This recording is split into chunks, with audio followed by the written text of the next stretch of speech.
एक जगह बैठ करके लोग सत्संग कर रहे थे तो भजन गा रहा था, श्री राम जय जय आत्म राम जय जय, तो हम लोग गवाते ही हैं। गुरु महाराज भी भजन में गवाते थे जय जय राम गवाते थे ना, तो भजन गवा रहे हैं। एक आदमी आया, पढ़ा लिखा आदमी, उन्होंने कहा कि क्या है आप लोग बेमतलब के राम राम राम राम गवाते रहते हैं, आत्मा राम घट घट राम, क्या क्या राम, कौन कौन राम कहते रहते हैं, ये कोई भजन है? इसको जपने से क्या होता है? इसको बोलने से, सतनाम सतनाम बोलने से क्या होता है?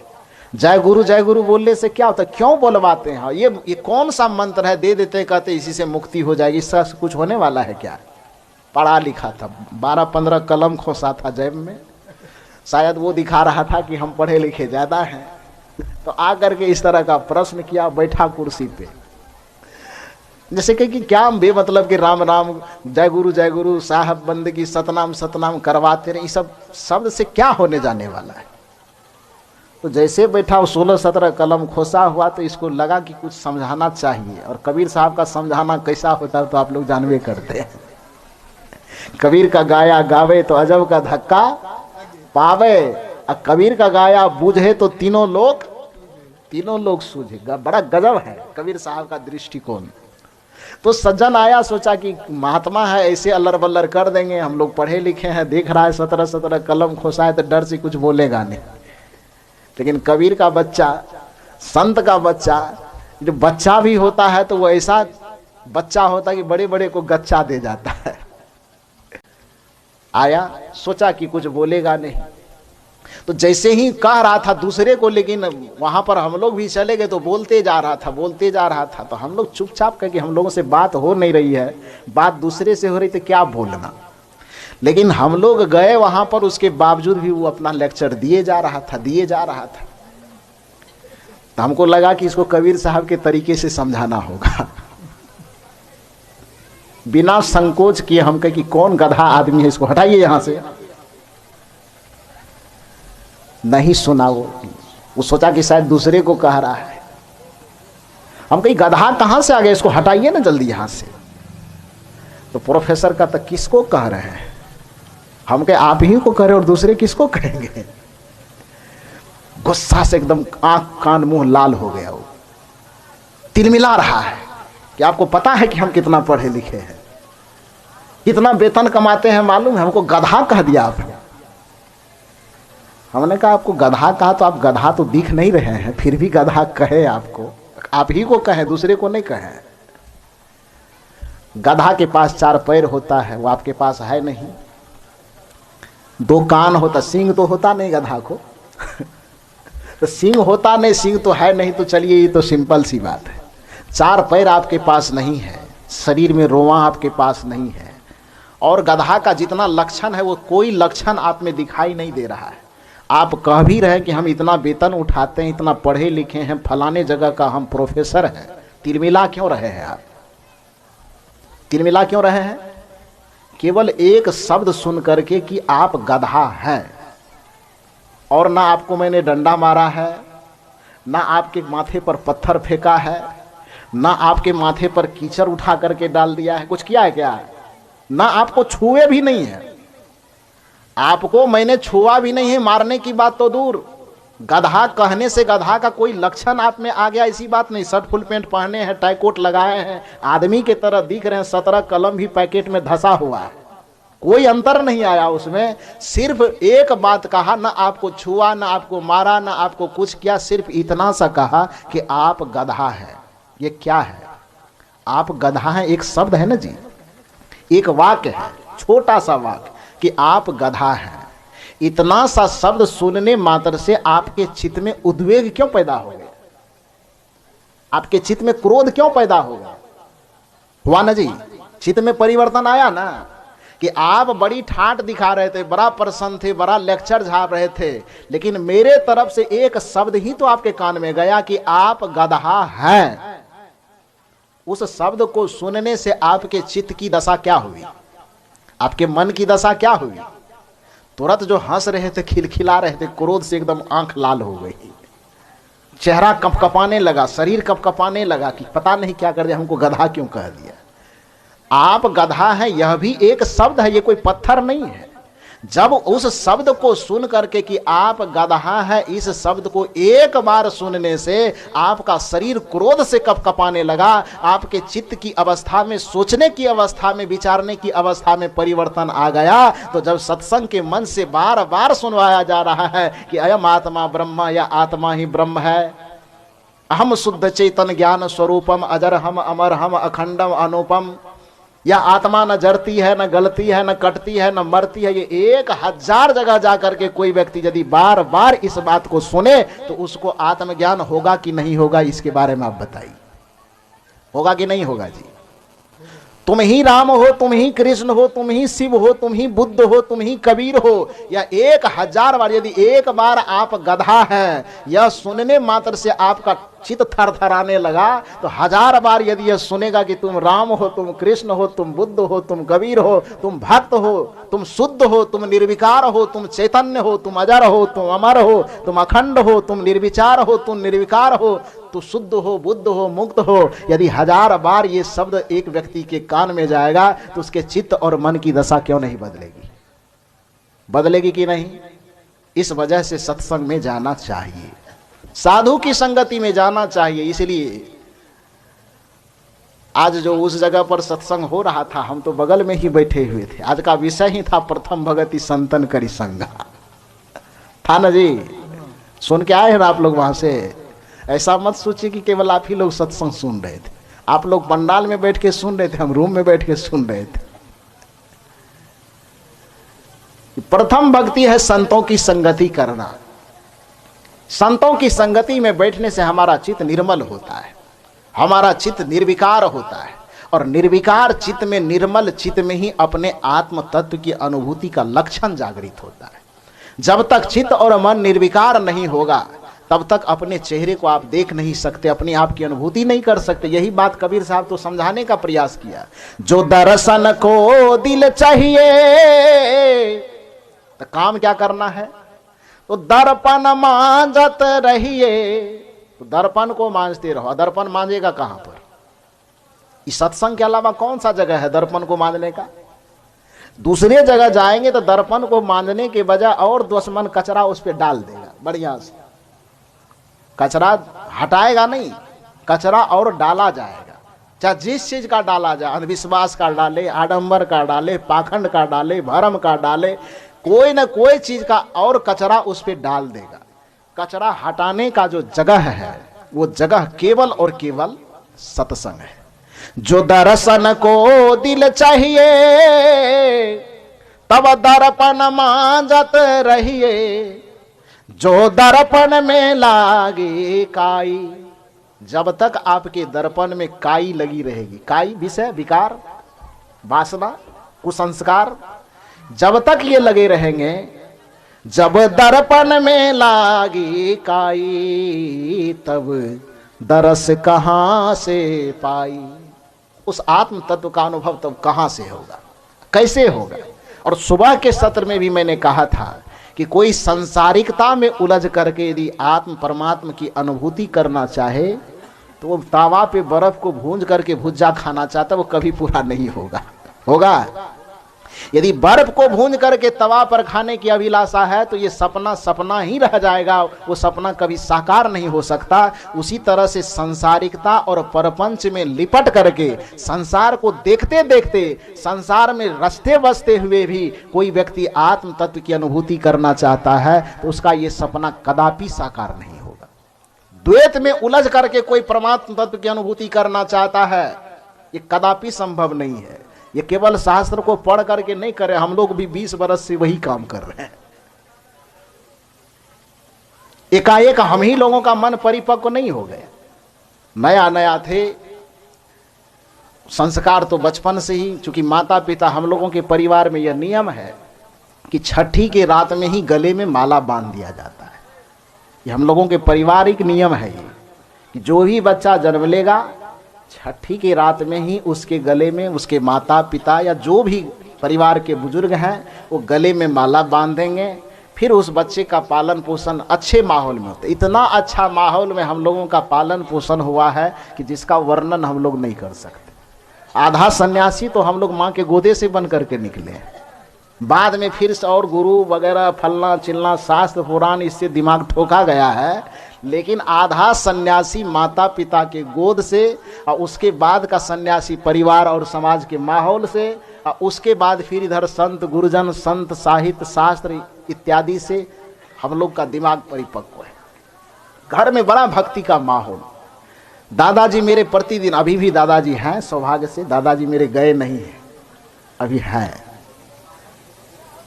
प्रतिदिन का नियम था, जब उनको देखता था, मेरे दादाजी चूंकि सरपंच थे, अभी अब सरपंच से चुनाव नहीं लड़ते हैं, दूसरे कोई लड़ता है। सरपंच थे तो अब पुराने ज़माने में सरपंच मुखिया का कितना वैल्यू होता था वो तो सब लोग जानते हैं। अभी तो सरपंच मुखिया मतलब, अब बोलना शब्द ठीक नहीं है, नहीं बोलेंगे आप लोग समझ जाइए। तो पुराने ज़माने में सरपंच थे, 10 लोग 20 लोग हमेशा घेरे रहते थे। मेरे दादाजी 11 बजे स्नान करते थे, भोजन स्नान किए बिना नहीं करते थे। तो स्नान करने के लिए वो धोती वगैरह दे दिया जाता था। जब स्नान करने जाते थे तब मेरी माँ इधर रोटी बनाना शुरू करती थी। वो स्नान करके आते थे और सबसे पहले या तो गीता या रामायण निकालते थे, और उसके बाद या तो गीता का एक 10 चौपाई लगभग पढ़े, 10 श्लोक पढ़े, या इस दोहा से लेके उस दोहा तक रामायण की जो एक चौपाई होती है उसको पढ़ते थे, उसका अर्थ बोलते थे। अब बच्चा थे तो दादा के बगल में हम लोग भी बैठते थे, तो दादाजी चंदन का एक टीका लगाते थे तो हम लोगों को भी लगा देते थे। अब बचपन से बस दादाजी के रामायण और गीता का वो श्लोक मंत्र चौपाई सुनते सुनते रामायण और गीता पढ़ने की इतनी ललक जगी कि हमको याद है कि 8वां तक पढ़ते पढ़ते ही लगभग हम कम से कम 500 बार रामायण और गीता पढ़ चुके होंगे। 8वां क्लास तक पढ़ते पढ़ते पूरे रामचरितमानस और गीता को 500 बार पढ़ चुके होंगे, क्योंकि वहाँ रामचरितमानस का पाठ हम लोगों की तरफ, जैसे इधर किसी का शरीर छूटा तो जो सत्संगी है सत्संग करवा दिया, और नहीं सत्संगी रहेगा तो नाच करवाएगा, यही न करेगा। लेकिन उधर का जो मिथिलांचल है उधर का यह नियम है कि किसी भी घर में किसी का शरीर छूटा तो कुछ करे न करे एक काम जरूर होगा। वह क्या होगा? रामचरितमानस का पाठ होगा, यह निश्चित है। ऐसा कोई पूर्णिमा नहीं जाएगा जो प्रत्येक गांव में, कोई गांव में प्रत्येक पूर्णिमा के पूर्णिमा रामचरितमानस का पाठ होगा। तो वो जब होता था तो हम गाते थोड़ा अच्छा थे, तो हमको बुला करके रामचरितमानस लोग गवाते थे, बैठते थे, पाठ करते थे। टीवी वगैरह देख करके भगवान के प्रति इतनी आस्था थी, इतना ललक था, और साथ साथ डर भी था बहुत ज्यादा। तो बच्चा थे, जब दादाजी को पूजा करते देखते थे तो हम भी पूजा करते थे। एक आरती की इतनी मोटी पुस्तक खरीद ला दिया, उसमें 10 ठो भगवान का आरती स्तुति विनती था। बैठते थे करने के लिए, और सबसे पहले चूंकि पढ़ने वाला विद्यार्थी है तो सरस्वती जी के प्रति ज्यादा लगाव था, तो सरस्वती जी की स्तुति करे, उसके बाद उसका आरती करे। भूख भी लगा रहता था, बच्चा थे ना, तो भूख भी लग जाती थी, सोचती थी जल्दी जल्दी समाप्त हो तो खाना खाने जाएंगे। लेकिन एक का स्तुति विनती आरती समाप्त करके उसके बाद फिर सोचते थे खाने के लिए चले जाए। फिर लगता था नहीं, अब सरस्वती जी तो आरती करती तो खुश हो जाएगी, अब बगल में लक्ष्मी जी का आरती है उसका नहीं पढ़ेंगे तो लक्ष्मी जी गुस्सा जाएगी तो बड़ा मुश्किल हो जाएगा। किसी तरह से बर्दाश्त करके वो लक्ष्मी जी का भी आरती स्तुति जो भी करना था वो करते थे। फिर मन को समझाते थे अब 2 ठो हो गया, काफी हो गया। फिर लगता था नहीं, अब इसके पिछले पृष्ठ में हनुमान जी हैं, अब सरस्वती लक्ष्मी दोनों मान जाए और हनुमाने जी गुस्सा जाए तो खेले खराब हो जाए, उसका भी पढ़ते थे। इस तरह से करते करते मतलब 10 ठो उसमें देवी देवता का जो था स्तुति विनती, डर के कारण भूख लगी रहती थी फिर भी करते थे। करते करते करते करते साहित्य पढ़ने के प्रति इतनी रुचि थी कि संजोग के बाद 8वां क्लास में ही पढ़ते पढ़ते संजोग ऐसा लगा, कुछ ऐसी कहानी बनी, मैं बताऊंगा नहीं, आप लोगों को हंसी लग जाएगी।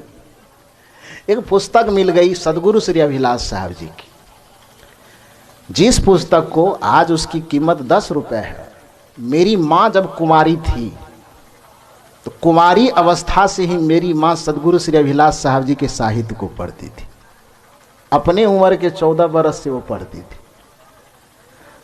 तो वहाँ से वो अपने नैहर से यानी मेरे नानी गांव से ही उस साहित्य को लाई होगी, अलमारी में रखी हुई थी।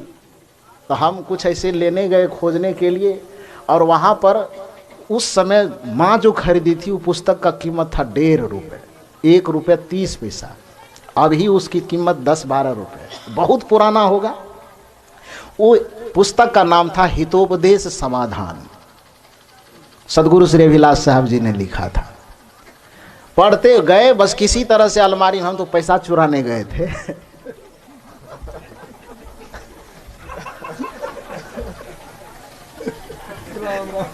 लेकिन पैसा नहीं मिला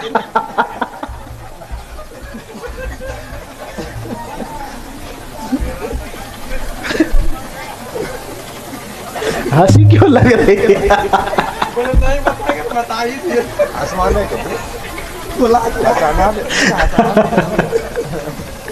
सही में गए थे, चुराने ऐसे नहीं गए थे। हम क्या करते थे, पढ़ने में हम माँ से बड़ा नखरा करते थे कि हम विद्यालय नहीं जाएंगे पढ़ने। तो माँ कहती थी कि अच्छा ठीक है नहीं जाओगे, दुकानदार से प्रतिदिन 1 डब्बा बिस्कुट दिलवाएगी। तो बिस्कुट दिलवाती थी, एक दुकानदार था, बांध दिया था कि स्कूल जाने लगे तो इसको 1 डब्बा बिस्कुट दे दीजिएगा। अब फिर 10 दिन 15 दिन महीना दिन दिया होगा, अब फिर उसको जाके कह दिया होगा कि अब बिस्कुट नहीं देना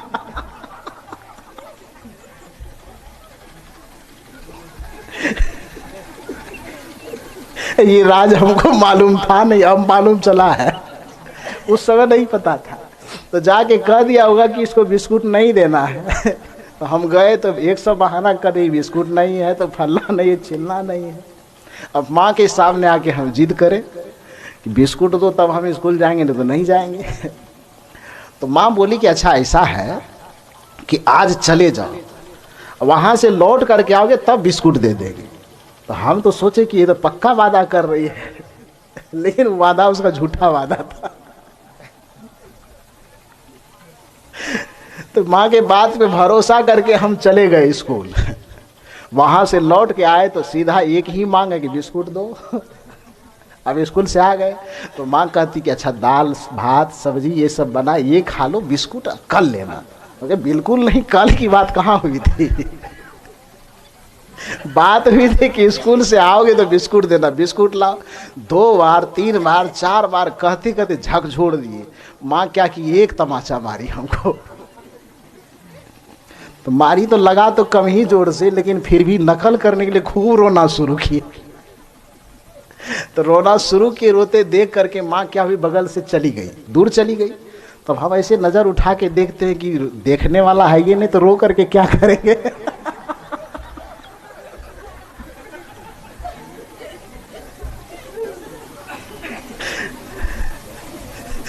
बढ़िया हुआ भले चली गई। तो मन में ये दिमाग आया कि बगल में अलमारी है, एक तो दोपहर सुबह नहीं दिया बिस्कुट, वादा किया शाम में देंगे, अभी भी नहीं दिया, ऊपर से मार करके चली गई। अलमारी तो है, ये है, दिक्कत क्या है। तो बस गए हम पैसा खोजने के लिए। तो ये तो हम देखते थे कि कभी कभी अलमारी से पैसा देती है इस दराज पर से, लेकिन किधर से देती है वो हम नहीं देखते थे। तो हम थे छोटा, उस समय बच्चा थे। तो गए और नीचा वाला दराज पे चढ़ के एक हाथ से दराज पकड़े, ऐसे खोज रहे थे कि पैसा किधर रखा होगा। हाथ में पैसा न आकर के सदगुरु श्री अभिलाष साहब जी की जो वही किताब थी हितोपदेश समाधान वही पुस्तक आ गया। पुस्तक पढ़ने के प्रति बचपन से ही इतनी रुचि थी कि अलमारी के पास वो पुस्तक जैसे आया, देखे कि हितोपदेश समाधान लिखा हुआ है, अलमारी खुला ही था, खुला ही रह गया। उसी केवाड़ी के पास ससरते ससरते नीचा बैठ गए और किताब को पलट करके देख रहे। बाद में माँ बताई कि हम देखने आए थे तो हमको लगा कि अलमारी खोल के चोरी कर रहा है, लेकिन जब किताब पढ़ते हुए देखी तो धीरे धीरे फिर वो वहाँ से वो चली गई, कुछ बोली नहीं, टोकी नहीं। और जब किताब पढ़ने लगे तो पढ़ते पढ़ते अब चोरी या बिस्कुट सब दिमाग से गायब हो गए। उसको जब पढ़ने लगे तो पूरे पुस्तक को इस पार से उस पार पढ़ दिए, और इस पार से उस पार जब उस पुस्तक को पढ़े, देखो गुरु की कृपा क्या होती है। अच्छे साहित्य का प्रभाव क्या होता है वो मैं बता रहा हूँ, अपने जीवन की घटी घटना बता रहा हूँ। जब उस साहित्य को इस पार से उस पार पढ़ दिए तो बचपन की जितनी माँ बाप को सताने वाला घटना होता है ना, उस सब नटखटपना खत्म हो गया। वो देवी देवता आरती स्तुति फलना चिलना का जो दिमाग में भरम नाच रहा था वो सब दूर हो गया। कबीर साहब के प्रति जो लोग अनर्गल बात हम लोगों के दिमाग में भर करके रखा था, कबीर साहब के प्रति जो सच्ची आस्था थी वो जगी कि कबीर साहब हैं क्या, कबीर साहब कहना क्या चाहते हैं, कबीर साहब समझाना क्या चाहते हैं। मैंने उसी क्षण उस साहित्य को संपूर्ण रूप से पढ़ने से पारक सिद्धांत और कबीर साहब के विचार हमारे दिमाग में एकाएक आकर के बैठा, और ऐसा बैठा कि उसके बाद फिर सत्संग के प्रति रुचि, संत के प्रति रुचि ऐसी जगह कि देखो आज आपके बीच में एक संत के रूप में बैठ करके आप लोगों की सेवा कर रहा हूं। इस सत्संग का, सदग्रंथ का ये प्रभाव पड़ता है, अच्छे साहित्य का ये प्रभाव पड़ता है। ये कोई कथा कहानी तो है नहीं कि कहीं से सुन करके मैं बता रहा हूं, ये मेरे जीवन की घटी हुई घटना। आप लोगों को तो हंसी बहुत ज्यादा आई, लेकिन ये हकीकत है कि ऐसा ही हुआ। अच्छे साहित्य को पढ़ने से आपके जीवन में बड़ा परिवर्तन आता है, अच्छे शब्द को सुनने से आपके जीवन में बड़ा अद्भुत परिवर्तन आता है। तो उस प्रोफेसर साहब ने यही कहा कि सत्संग में आप लोग एक ही बात बस प्रथम भक्ति संतन करी संगा दोहराते हैं, राम राम दोहराते हैं, सतनाम दोहराते हैं, आत्मा परमात्मा यही करते रहते हैं, उससे होने जाने वाला क्या है। तो उसको मैंने कहा कि आप गधा हैं, तिलमिला गया। यदि आप गधा हैं, एक शब्द सुनने से आपके चित्त पे प्रभाव पड़ सकता है, तो जो बार बार मैं शुद्ध हूँ, मैं बुद्ध हूँ, मुक्त हूँ, यह सुनने से प्रभाव निश्चित पड़ता है। इसलिए सत्संग में बैठना चाहिए। सत्संग में आत्म तत्व का बोध होता है। आपके अपने पसंदीदा YouTube चैनल खुशहाल जिंदगी टीवी का मकसद है आपको वहां पर पहुंचाना, उस शिखर पर बिठाना जिसके लिए आपका जन्म हुआ है। धर्म के नाम पर केवल पोंगापंथी और दकियानुसी विचारों में ना अटके रहें, न ही किसी कर्मकांड, पाखंड, ढोंग ढकोसले, भ्रम और अंधविश्वास तथा छू मंतर और जादू मंतर चमत्कार में उलझे रहें। इसके लिए जन्म नहीं हुआ है। ये तो बिल्कुल सतही बातें हैं, बच्चों का खिलौना है। आपको सम्राट होने के लिए जन्म मिला हुआ है। आप अपने जीवन में उस शिखर को हासिल कर सकते हैं जिसे बुद्ध, महावीर और कबीर ने हासिल किया था। उसी शक्ति और सत्ता की आत्मा आपके भीतर बैठी हुई है, उसी को जानिए और उनको धुंधला करने वाले, उनको धूमिल करने वाले जो भी विचार हैं, जो भी परंपरा है, उनको बिल्कुल बेनकाब करिए। बहुत सुंदर, आपने हमारा पूरा साथ निभाया और आखिर तक इस वीडियो में आपने देखा और समझा, तो ये जाना है कि किस तरीके से आपको लोग धर्म के नाम पर बरगला रहे हैं और भटका रहे हैं। सभी मत, मजहब और परंपरा के जो अगुआ लोग हैं, जैसे हिंदू धर्म में पंडित और पुरोहित, मुस्लिम बिरादरी में मुल्ला और मौलवी तथा ईसाई मिशनरी में उनके अपने पंडित हैं, पोप और पादरी, ये सब भटकाने वाले हैं। इनको सत्य से कोई मतलब नहीं है। ये आपको सांत्वना देते हैं बस, और सांत्वना के बदले बड़ी मोटी रकम से अपनी जेब भरते हैं, अपनी जिंदगी चलाते हैं, घर परिवार पालते हैं और स्विस बैंक में अपना सारा पैसा जमा करते हैं। तो आप सोचिए जरा, कहाँ आप अपना पैसा फेंक रहे हैं, गलत जगहों पर। आप इससे बेहतर होगा कि किसी गरीब को खिलाइए, किसी दिन दुखियारा की खुद जाकर मदद करिए और मानवता को जगाने वाले मिशन में काम करिए, तब जाकर के आपका इस तरीके से जीना और धर्म करना सार्थक होगा। खुशहाल जिंदगी यूट्यूब चैनल पर आप बिल्कुल नए हैं तो फौरन सब्सक्राइब कर लीजिए। यह एक निःशुल्क प्रक्रिया है। जैसे ही आप सब्सक्राइब करते हैं, हमारा परमानेंट मेंबरशिप हासिल कर लेते हैं और इसके बाद बेल आइकन को प्रेस करते हुए, नोटिफिकेशन की घंटी बजाते हुए जब ऑल या सभी को सेलेक्ट कर लेते हैं, तो जब भी हम लाइव आएंगे या नई वीडियो अपलोड करेंगे, सबसे पहली सूचना आपको तुरंत मिल जाएगी। अपना और अपनों का ज़रूर ख्याल रखिए। शुक्रिया, साधुवाद और साहिब बंदगी।